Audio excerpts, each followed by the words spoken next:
একদম নায়িকাদের মতো চকচকা মনে করেন যে fair and lovely cream trim মাইকে রাখছে।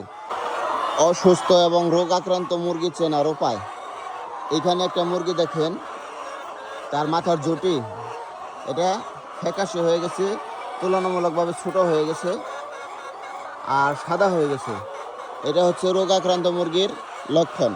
এই যে একটা মুরগি আছে, এটাও কিন্তু তুলনামূলকভাবে জুটি ছোট থাকলেও এটার জুটি কিন্তু লাল আছে, চোখটা একদম স্বচ্ছ।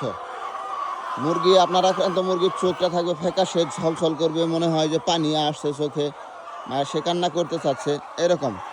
আর ফ্রেশ মুরগিগুলা একদম নায়িকাদের মতো চেহারা থাকবে। এই যে দেখেন, একদম নায়িকাদের মতো চকচকা মনে করেন যে fair and lovely cream trim মাইকে রাখছে।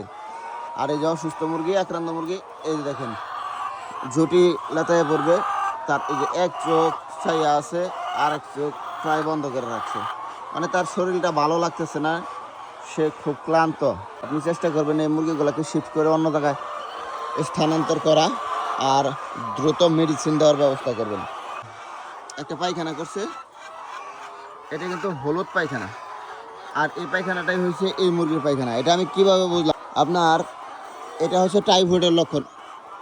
এই মুরগির জ্বর আছে শরীরে পর্যাপ্ত পরিমাণ, তার খাওয়া দাওয়া কমে গেছে, তার পেটে খাবার নাই, ইন্টেস্টাইনে খাবার নাই, যেই কারণে তার পায়খানা মানে এখন যা বের হচ্ছে পেট থেকে সব এরকমই আর কি। তো আমি আরেকটা আপনাদেরকে দেখাই। এইখানে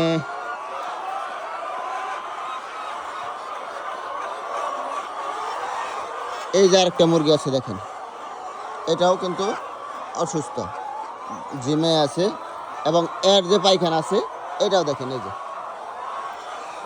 সবুজ এবং হলুদ পায়খানা দুইটার মিক্স। তাইলে আপনি মুরগি দেখার আগে মুরগির প্রতিদিন পায়খানা যদি দেখতে পারেন, তাহলে আপনি বুঝতে পারবেন যে মুরগি কোনটা আপনার সুস্থ আছে, কোনটা অসুস্থ আছে। আর একটা লক্ষণ হচ্ছে মুরগির সুস্থ অসুস্থতা নির্ণয়ের, সেটা হচ্ছে সকালবেলায় যখন আপনি খাবার দিবেন, তো ওই সময় আপনার মুরগিগুলা কীরকম আছে আপনি দেখতে পারবেন। প্রত্যেকটা মুরগি খাবার খাওয়ার জন্য আগ্রহ প্রকাশ করবে এবং মাথা বাহিরের দিকে বের করবে। তুলনামূলকভাবে যখন আপনি খাবার দিয়ে যাবেন, একটা বক্সের ভিতর থেকে সবাই মাথা বের করছে কিন্তু একজন করে নাই, কেন করে নাই, তখন এটা দেখলে আপনি বুঝতে পারবেন।